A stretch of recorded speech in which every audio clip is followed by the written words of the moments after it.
നിയമസഭാ തെരഞ്ഞെടുപ്പിൽ ആദ്യഘട്ട കോൺഗ്രസ് സ്ഥാനാർത്ഥി പട്ടിക ഫെബ്രുവരി ആദ്യവാരം പുറത്തിറക്കാൻ തിരക്കിട്ട നീക്കവുമായി ദേശീയ നേതൃത്വം.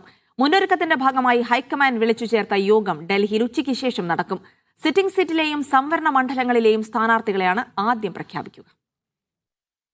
പാലക്കാട്, തൃപ്പൂണിത്തുറ ഒഴികെയുള്ള സിറ്റിംഗ് സീറ്റുകളിൽ ആദ്യഘട്ട കോൺഗ്രസ് സ്ഥാനാർത്ഥികളെ പ്രഖ്യാപിക്കാനാണ് നീക്കം. ഇനി തെരഞ്ഞെടുപ്പ് രാഷ്ട്രീയത്തിനില്ലെന്ന് തൃപ്പൂണിത്തുറ MLA കെ ബാബു നേതൃത്വത്തെ അറിയിച്ചു.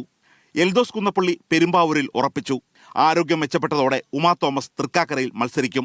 ജയസാധ്യത കണക്കിലെടുത്ത് ഘടകകക്ഷികളുമായി സീറ്റ് വെച്ചുമാറുന്ന കാര്യം സംസ്ഥാന നേതൃത്വം ഹൈക്കമാൻഡിനെ അറിയിക്കും. സീറ്റ് വിഭജനമുണ്ട്, സ്ഥാനാർത്ഥി നിർണയമുണ്ട്, മറ്റേ പ്രചരണ പരിപാടികളുണ്ട്.